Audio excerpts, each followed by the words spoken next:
aquí acompañarnos una vez más, como todos los viernes.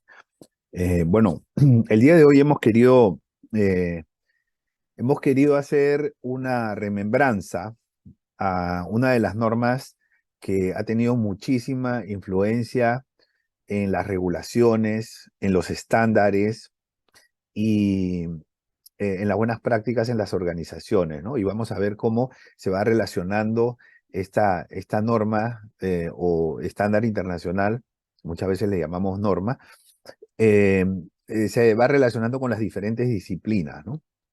Entonces, eh, esta norma está cumpliendo 10 años, es del año 2013, es decir, la actualización es del año 2013, ¿no? Porque existía una primera versión que se cambió, se modificó, se actualizó, y la última versión ya tiene 10 años, ¿no? Eh, en mi opinión, la norma ha sido muy, muy favorable para que las organizaciones puedan aumentar la probabilidad de alcanzar sus objetivos. Me parece que ha ayudado muchísimo, directa e indirectamente. Y eso es precisamente lo que vamos a analizar en esta reunión, ¿no?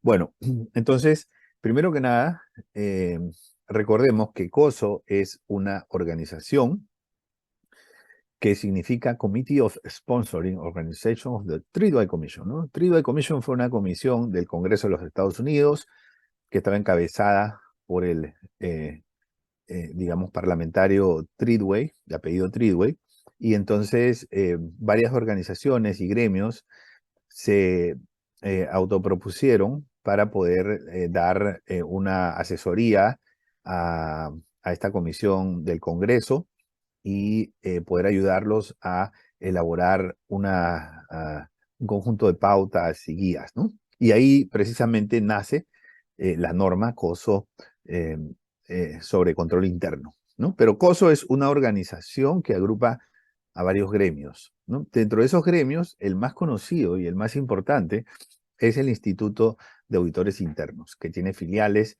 en casi todos los países del mundo, pero también digamos, en este comité de patrocinio denominado COSO existían otras organizaciones como la Asociación Americana de Contabilidad, el Instituto Americano de Contadores Públicos Certificados, los Ejecutivos de Finanzas Internacionales, la Asociación Nacional de Contadores, que ahora se llama Instituto de Contadores Administrativos, en fin, ¿no? Entonces, desde sus inicios, COSO como organización estaba enfocada principalmente en tres elementos, ¿no? En proporcionar guías y pautas para la gestión del control interno, la gestión de riesgos y el fraude, ¿no? Esos tres elementos. Bueno, entonces, la primera de estas normas nace en el año 1992, ¿no? Con el denominado Marco Integrado de Control Interno. Después, en el año 2004, aparece COSO, lo que se llama COSO ERM o Enterprise Risk Management, que es el marco integrado sobre gestión de riesgos, ¿no? O sea, no es una actualización de la norma del año 92, sino es una segunda norma distinta, paralela, relacionada en algunos puntos, pero en esencia independiente. En el año 2013 se lleva a cabo la actualización, ¿no? La actualización de este marco integrado del año 92, eh, casi 20 años, 19 años después, ¿no? O 21 años después. Y en el año 2017 se actualiza, 13 años después, la norma sobre gestión de riesgos, en lo que actualmente es COSO RM 2017. Muy bien. Entonces, ¿cómo define COSO al control interno? Pues un proceso. O sea, un proceso significa que tiene que ver con muchas áreas, ¿no? Los procesos normalmente son transversales, llevado a cabo por el Consejo de Administración, la dirección, el resto del personal, o sea, llevado a cabo por personas, y eso ya le da complejidad, diseñado con el objeto de proporcionar un grado de aseguramiento razonable. O sea, el aseguramiento razonable no significa que los controles van a funcionar a la perfección, significa que deberíamos esperar que razonablemente funcionen, ¿no? ¿Para qué? Para que colaboren con el logro de los objetivos de tres tipos. Objetivos de las operaciones del negocio, de información propia y a terceros, y de cumplimiento legal y normativo. Bueno, entonces para esto COSO presenta, esta norma, presenta 5 componentes, ¿no? Y 17 principios y una serie de puntos de enfoque, ¿no? Entonces, que son muchísimos. Entonces, en estos 5 componentes, que lo voy a describir a continuación, parte del entorno de control, ¿no?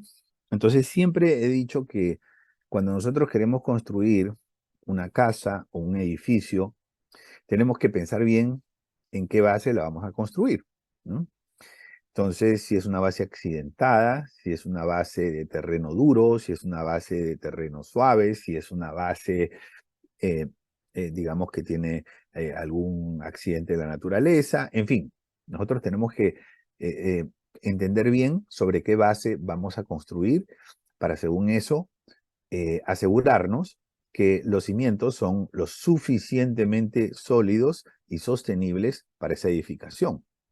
Entonces, en una organización funciona más o menos parecido. O sea, nosotros tenemos que asegurarnos eh, de que la organización está sobre una base de procedimientos, gobernanza, políticas, personas, en fin, que ese es el entorno de control sobre la cual se va a construir todo lo que viene después, ¿no? Porque imagínense si que una edificación que no tiene una buena base se construye con el mejor material, con el mejor diseño arquitectónico, con, digamos, de la mejor manera, pero no tiene una buena base, entonces estamos poniendo en riesgo los objetivos. Finalmente, los objetivos de la edificación, porque la edificación se puede derrumbar y eso arruinaría completamente los objetivos. Muy bien. Entonces, eh, el segundo El segundo componente es la evaluación de riesgos. Una vez que hemos entendido bien sobre qué base estamos y trabajamos esa base, nos vamos a la evaluación de riesgos. Entonces, la evaluación de riesgos es conocer cuáles son las amenazas a los objetivos que tiene la organización. Pero además de conocer cuáles son los objetivos o las amenazas a los objetivos, conocer qué tan graves son, ¿no? Tener un listado de amenazas, un listado de riesgos y diferenciarlos, ¿no? ¿Cuáles son riesgos graves? ¿Cuáles son riesgos altos? ¿Cuáles son riesgos medios? ¿Y cuáles son riesgos leves, digamos, ¿no? O, o riesgos bajos. Entonces, eh, en este componente, COSO 2013 le da cabida a dos partes importantísimas en la gestión de riesgos. Los cambios en el modelo de negocio, ¿no? Es decir, los modelos de negocio cambian y esto me parece que 10 años después podemos decir que fue muy prospectivo, ¿no? Casi predictivo por parte de esta norma, porque 10 años después podemos decir que muchos modelos de negocio se han modificado considerablemente, ¿no? Eh, de hecho tenemos esta charla por Zoom, es por cierto la número 250, y esta charla nosotros hace 4 años la hubiésemos tenido de manera presencial, no con más de 100 personas como la tenemos actualmente, sino probablemente con 15 o 20 personas sentadas tomando desayuno en un hotel de cierta ciudad. Entonces, el modelo ha cambiado, ¿no? Digamos, en el nuevo modelo del Bancaforo, y pongo el Bancaforo solamente como un ejemplo, pero esto es aplicable a los estudios, a las universidades, es aplicable a los trabajos, ¿no? Hoy en día existen trabajos, digamos, remotos con mucha más frecuencia y con mucha más importancia que lo que existía hace algunos años. Bueno, entonces, eh, tenemos, digamos, ese cambio en el modelo de negocio lo considera como un riesgo. ¿Por qué? Porque en la historia hemos visto negocios que fracasaron porque no supieron ver las amenazas estratégicas, el cambio en el modelo de negocio. Por ejemplo, la famosa marca de fotografías Kodak. Ese es un ejemplo de una empresa que no supo ver los cambios en el modelo de negocio y no supo adaptarse, ¿no? Entonces Kodak murió por la fotografía digital. Ellos se quedaron vendiendo los rollos de película porque consideraron que ese era su negocio y se aferraron a ese modelo de negocio y no vieron que el mundo estaba cambiando, ¿no?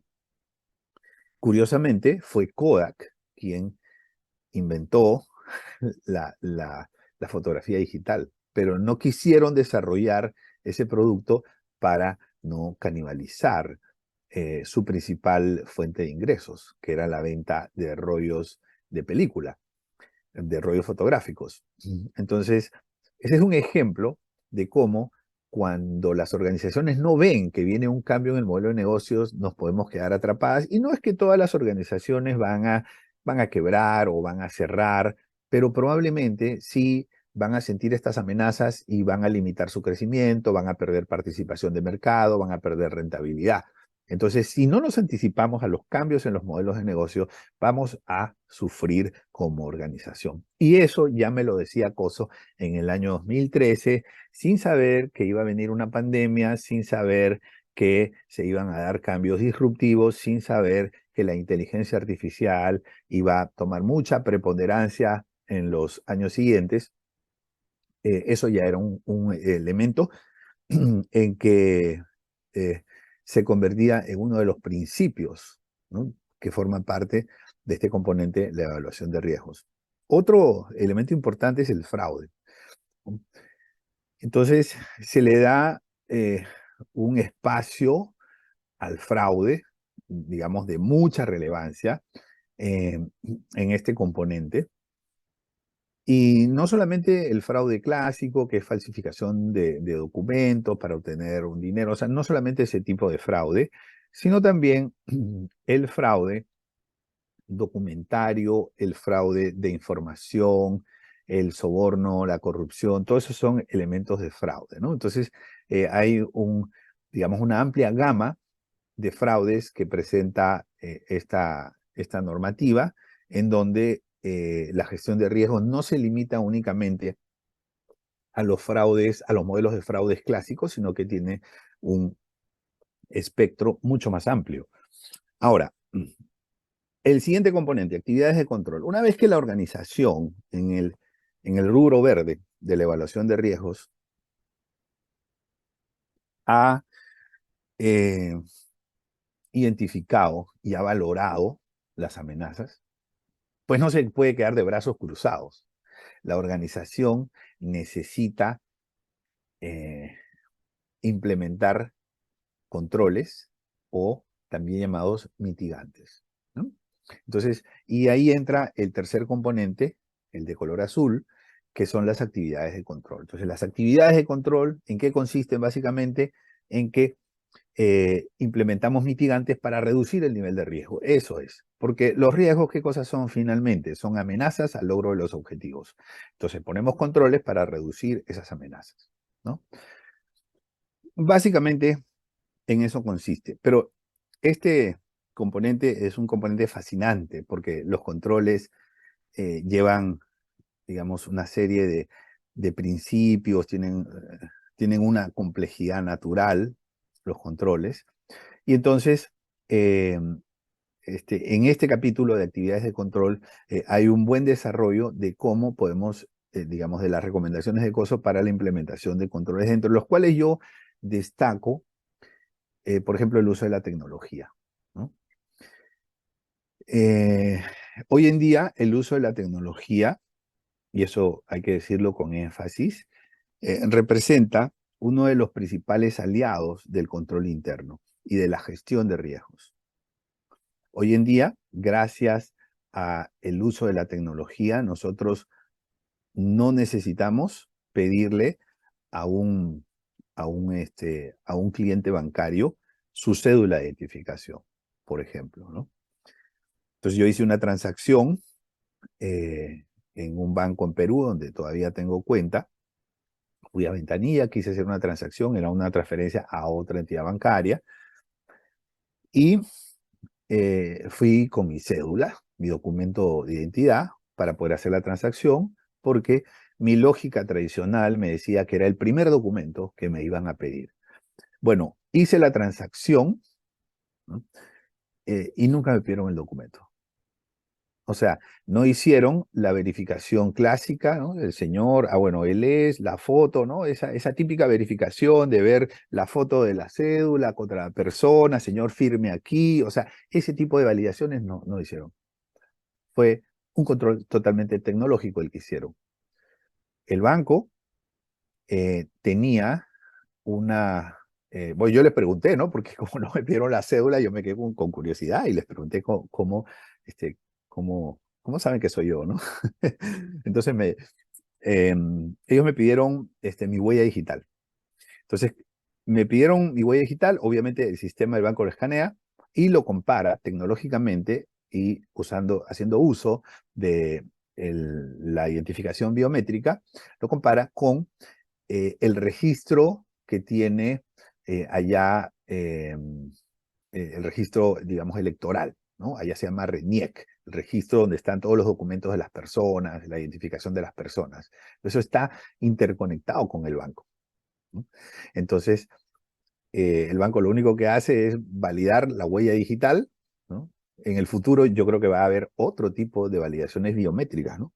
Entonces, le quita mucha discrecionalidad al ejecutor del control o al cajero que está haciendo el pago, que tiene que, digamos, operativizar la transacción, le quita mucha discrecionalidad y el control es muy bueno porque es muy difícil de falsificar una huella dactilar, es muy difícil. O sea, digamos, eh, en el mundo real no hay imposibles, ¿no? Pero es sumamente difícil, ¿no? Y sumamente costoso, digamos, o sea, para un defraudador falsificar una huella digital, ¿no? Entonces,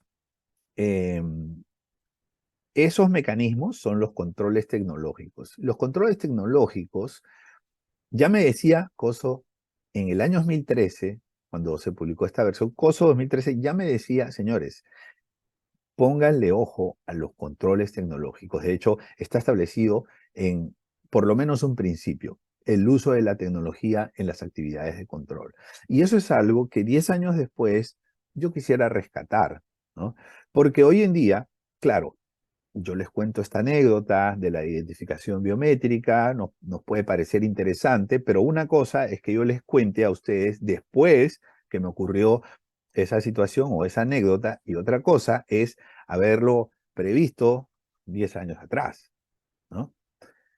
Claro, en el año 2013 ya existía WhatsApp, ya existía, digamos, un buen desarrollo tecnológico, ya, digamos, el mundo se comunicaba diferente, ¿no? Pero proyectarse tecnológicamente 10 años no es algo tan sencillo. Y proyectarse a nivel de controles, a nivel de gestión de riesgo, no es algo tan sencillo. ¿Ok? Así que yo rescato mucho esa parte. Y algo que se me pasó decir es que en el entorno de control, COSO 2013, ya que estamos hablando de puntos a resaltar, en el entorno de control, COSO resalta la importancia de la gestión de capital humano, ¿no? O sea, y eso es muy simple, ¿no? O sea, cuando los equipos deportivos campeonan o campeonizan, como dicen en algunos países, los equipos lo hacen por lo general porque tienen muy buenos jugadores. O sea, es muy difícil que un equipo que no tiene buenos jugadores pueda lograr el campeonato. Es muy difícil, ¿no? Bueno, entonces, al revés sí puede ser que tengan buenos jugadores y eso no les garantice el campeonato, pero si campeonan es muy difícil que eso se pueda conseguir sin tener buenos jugadores, ¿no? Y ese es el capital humano. Entonces, eh, en el entorno de control, COSO 2013 te dice, bueno, tú quieres aumentar la probabilidad de lograr los objetivos. Bueno, necesitas un buen capital humano. Y para eso, fíjate qué personas tienes identifica y mide las brechas de competencia, haz un plan para reducir esas brechas de competencia y además eso no solamente lo apliques a las personas de la organización, aplícalo también a los proveedores que resulten idóneos. ¿Por qué? Porque hay proveedores que casi que son parte de la organización, es decir, no están en la planilla, pero son parte de la organización, son parte integral del servicio, como por ejemplo, un vigilante de una sucursal tiene que tener cortesía, tiene que tener amabilidad, tiene que tener, digamos, es el recepcionista, ¿no? Físico de las personas que llegan a una sucursal bancaria. Entonces tiene que tener ese conjunto de habilidades blandas que permiten que el ingreso de los clientes sea digamos, un ingreso agradable y adecuado.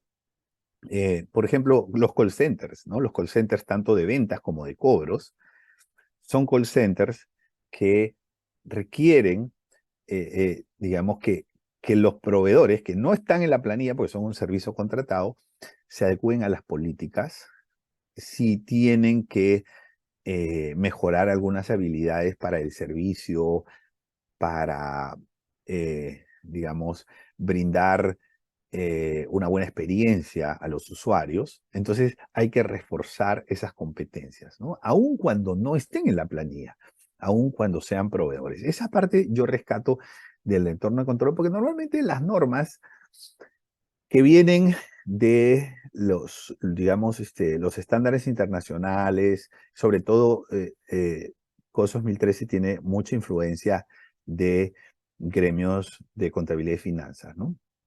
Se descuida un poco un elemento que es sumamente importante, que es la gestión del capital humano, porque las organizaciones finalmente son el reflejo de las personas. Esas son las organizaciones, ¿no? O sea, las personas son las ejecutoras en el día a día. ¿Okay? De nada me sirve un buen plan si las personas no ejecutan ese plan.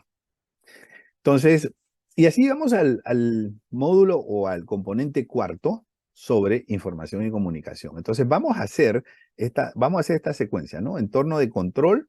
Primero conocemos a la organización, establecemos las bases de la organización, después nos vamos a la evaluación de riesgos, conocemos las amenazas frente al logro de objetivos. Los objetivos ya los hemos conocido en el primer componente. Las actividades de control, que son los mitigantes, es decir, las cosas que yo hago para reducir los riesgos cuando así lo decidamos. Porque podría darse el caso que una organización diga, mira, yo prefiero asumir ese riesgo, ¿no? Porque no es tan alto, porque es muy bajo, porque gestionarlo me cuesta muchísimo, no me resulta conveniente, las razones que sean. Y entonces tenemos el cuarto elemento, que es información y comunicación. Entonces, en información y comunicación, COSO se hace una reflexión importante, ¿no? ¿De qué me sirve a mí tener una buena base de personas, gobernanza, políticas, procedimientos, apego a los valores, ¿no? Gestión de capital humano, que es el entorno de control?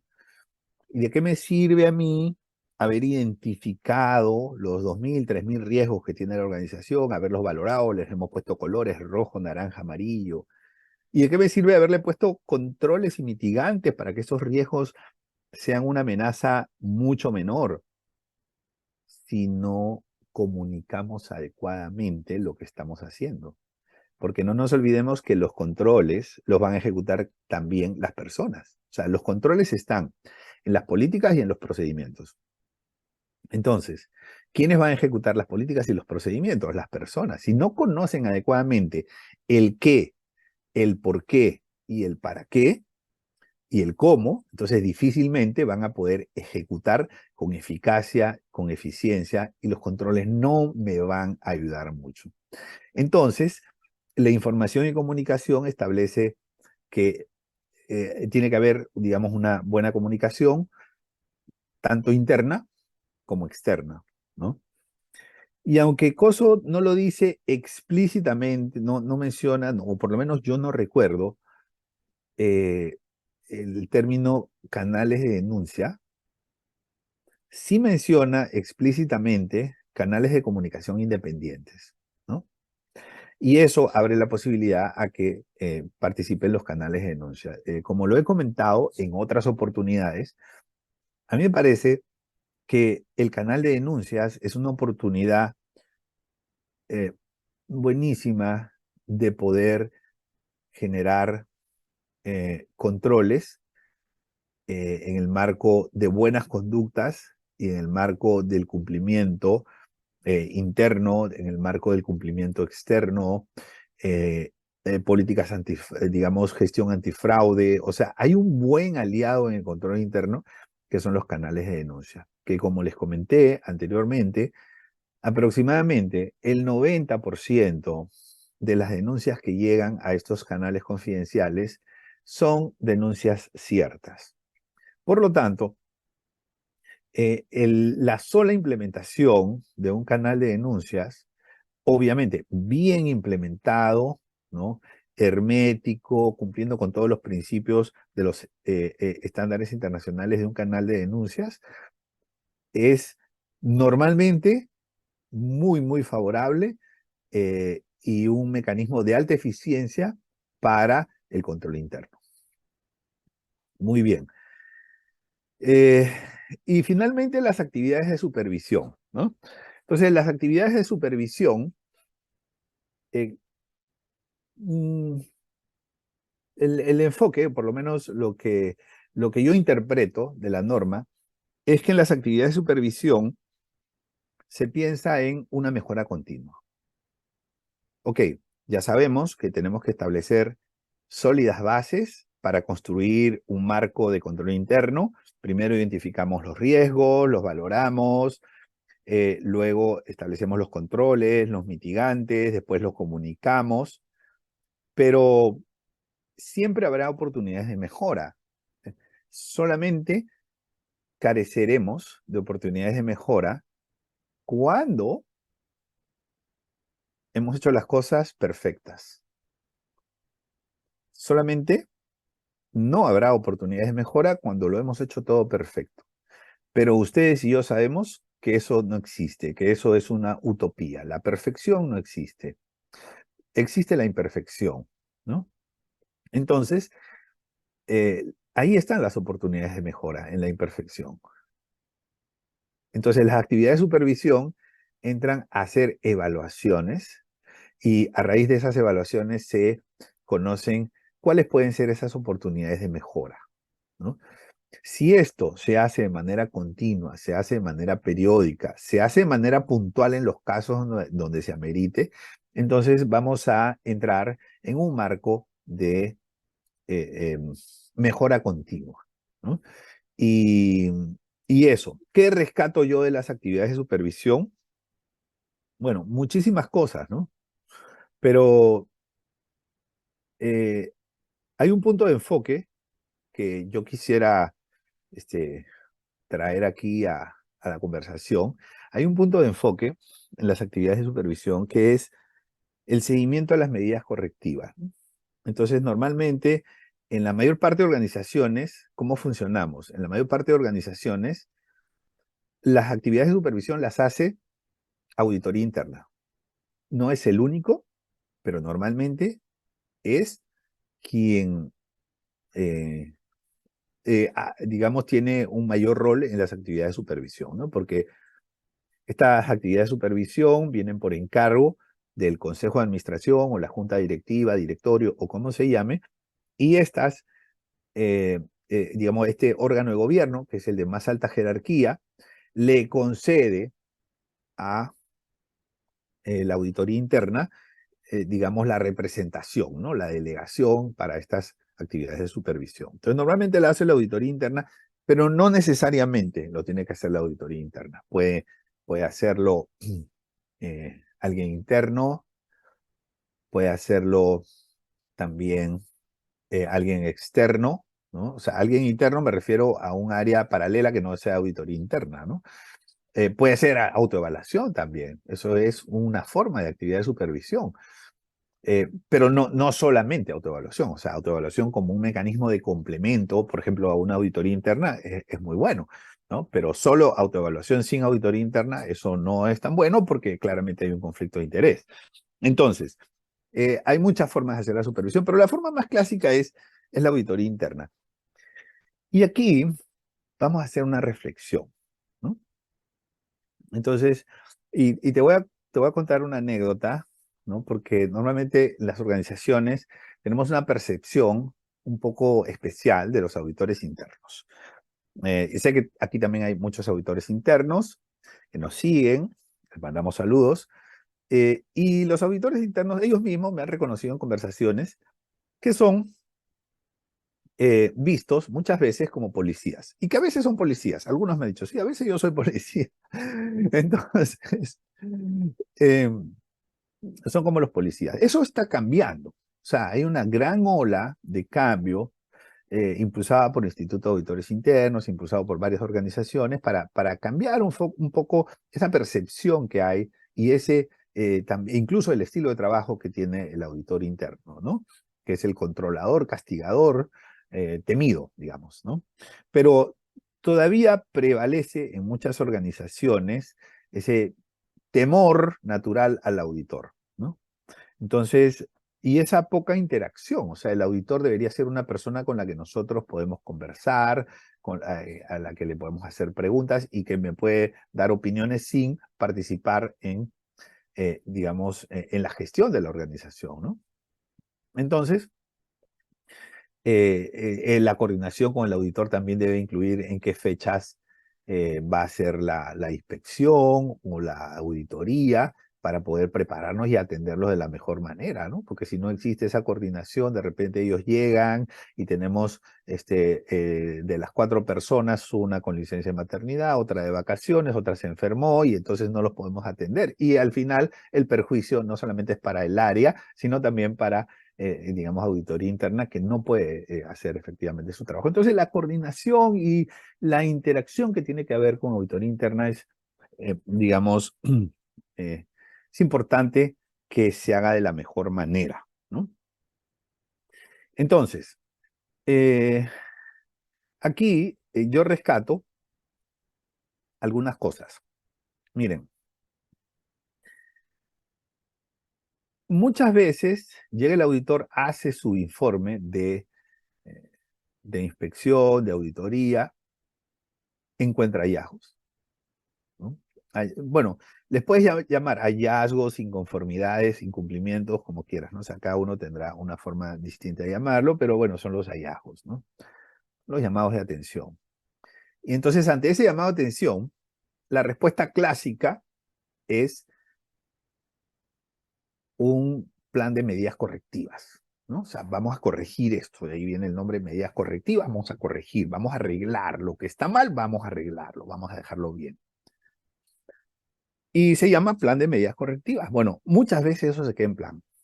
Entonces, de acuerdo con mi experiencia, en muchas organizaciones, el plan se queda en un documento engavetado, porque se presenta el plan y el auditor pues se dedica a hacer otras cosas, otros proyectos, otras auditorías, otras visitas, ¿no? Sigue con su plan porque tiene un plan anual y se quedó engavetado ese plan de medidas correctivas. No se le hace el seguimiento. Entonces pasa el tiempo y nunca se concretó el plan, nunca se implementó el plan de medidas correctivas. Ese es una deficiencia clásica en las organizaciones. Y no voy a decir que en todas, porque cada una tiene su forma y cada una tiene su madurez y eso ha venido cambiando. Pero es algo que uno ve a veces con frecuencia. Entonces, cuando se le pregunta al área responsable, oye, ¿qué pasó con tu plan de medidas correctivas? ¿Por qué no has hecho nada? Entonces, siempre hay un pretexto. Ah, no, es que yo estoy esperando que tecnología me termine la plataforma, porque operaciones no me ha dado el visto bueno, porque, o sea, siempre hay una razón. Entonces, ahí, COSO 2013, con mucho acierto, en uno de sus puntos de enfoque, recomienda el seguimiento a los planes, el seguimiento a las medidas correctivas, ¿no? El seguimiento de las medidas, o sea, el plan tiene que tener fechas. plan de medidas correctivas tiene que tener fecha. Lo que pasa es que esas fechas se van corriendo, como muchos proyectos que pasan en las organizaciones, se van corriendo, y algunos ni siquiera comienzan 6 meses después. Por razones diversas. Entonces, es muy importante que si los planes o si las fechas que están enmarcadas en ese proyecto no se cumplen, entonces, pues se puedan ir tomando decisiones o ir escalando también para fines de acelerar y corregir las razones por las cuales no se está implementando el conjunto de medidas correctivas, ¿no?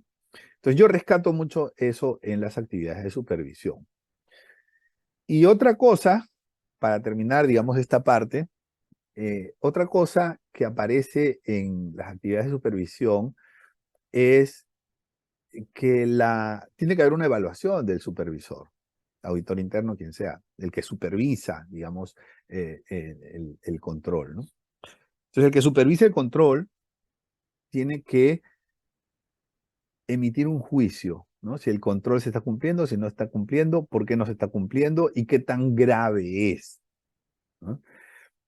Y una pregunta que muchas veces me han hecho, y yo se las comparto, es cómo el supervisor puede decir si un incumplimiento es grave o es leve, ¿no? Entonces, no hay una respuesta única, pero lo que sí hay es un conjunto de criterios, ¿no? Criterio número uno, estos criterios son míos, o sea, desarrollados sobre la base de mi experiencia. Entonces, en las actividades de supervisión, primero, el criterio de eh, el tipo de falla humana. Puede ser un error, una negligencia o un acto de mala fe. Son tres cosas diferentes. Un error puede ser que yo apreté un dígito que no era y digamos, el monto salió distinto o el control no se pudo aplicar porque me equivoqué en el password, lo que sea. Ese es un error. Es normalmente involuntario y no hay mala fe. Una negligencia que no es involuntario porque negligencia es no hacer lo que se tiene que hacer y normalmente se es consciente, pero no hay una mala fe en una negligencia. Y tercero, el acto de mala fe, que sí es premeditado, preparado, con una, digamos, clara conciencia de que se está generando un daño, ¿no? Entonces, ese es el primer criterio para poder determinar ese tipo de falla humana, si se trata de una situación grave o leve, ¿no? El segundo punto es la materialidad, ¿no? Porque puede ser un error que alguien apretó un dígito, pero ese error le costó $1.000.000 a la organización. Entonces, eso fue material, ¿no? Y eso es grave, aunque sea un error, ¿no? La materialidad. El tercer criterio es el impacto en la reputación.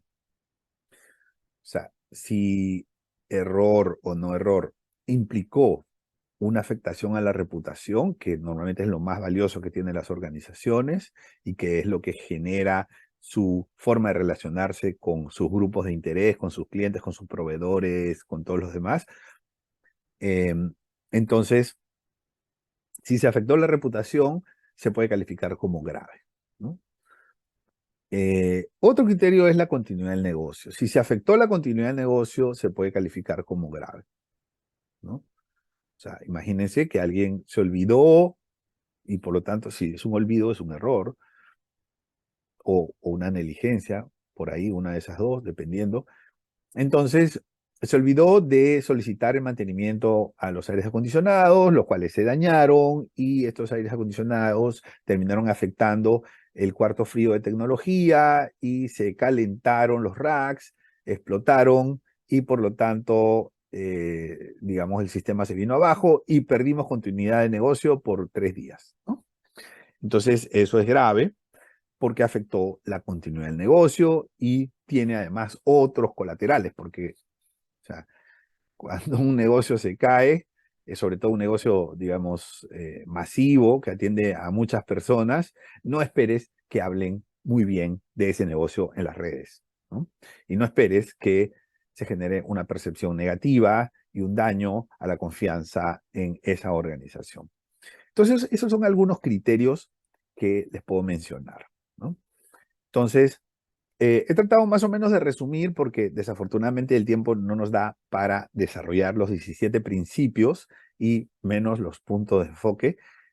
Nosotros los llevamos a cabo en un curso con certificación profesional de 12 horas. En 12 horas podemos desarrollar esto de manera detallada, uno por uno, principio por principio y punto de enfoque por punto de enfoque, uno por uno. Entonces, pues ese ha sido, digamos, mi resumen de cómo veo yo Acoso 2013, 10 años después. Me parece que es un estándar internacional que le ha aportado muchísimo a la gobernanza.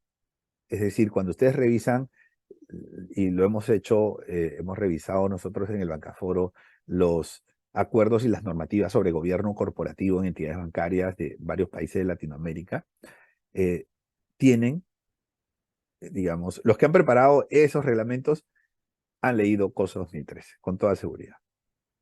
O sea, COSO 2013 tiene una influencia en la gobernanza. COSO 2013 tiene una influencia en las normativas en las regulaciones bancarias sobre gestión de riesgos, sobre control interno, incluso sobre auditoría. Entonces, en esencia, y también sobre cumplimiento, ¿no? En esencia, COSO 2013 es un marco integrado sobre control interno que ha tenido un impacto multilateral en diversas áreas de la organización y que ha ayudado a mejorar las prácticas en todos los niveles, además, ¿no? En el nivel estratégico, en el nivel táctico e incluso en el nivel operativo.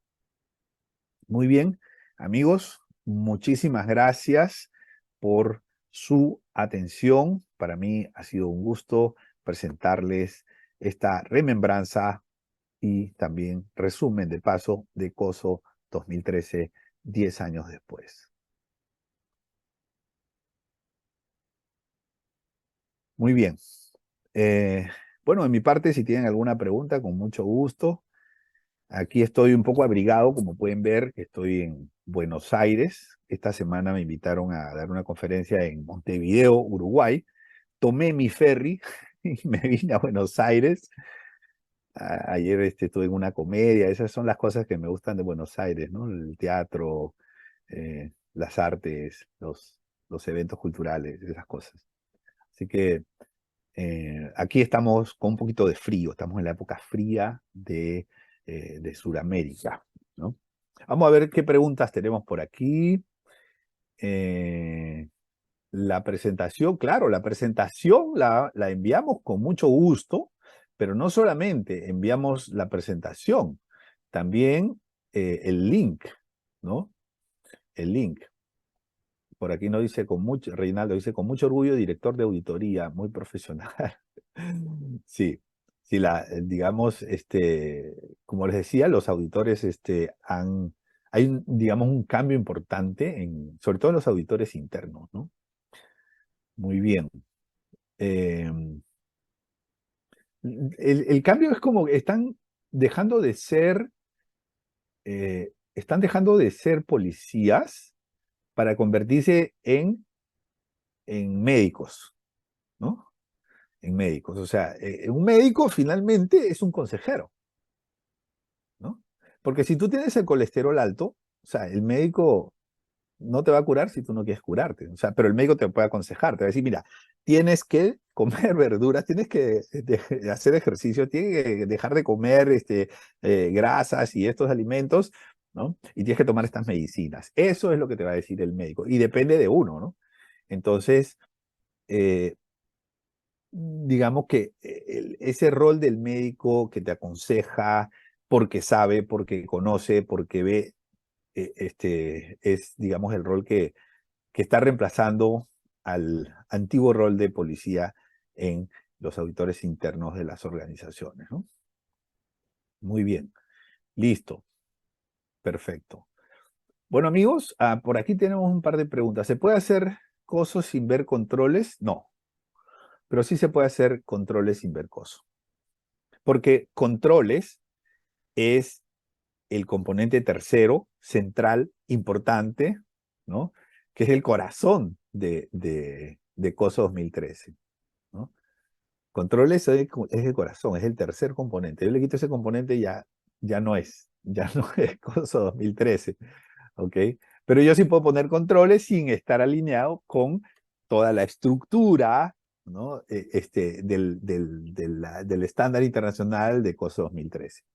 Las actividades de supervisión no deberían ser responsabilidad compartida de los dueños del proceso.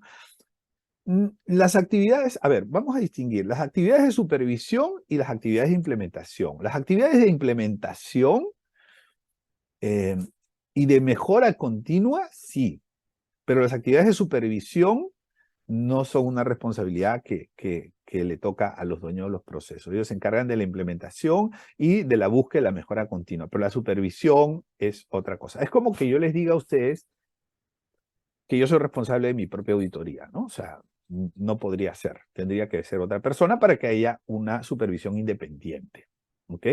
Pero sí soy responsable de hacer las cosas bien, ¿no? Ese más o menos esa es la idea. Muy bien, amigos y amigas, muchísimas gracias.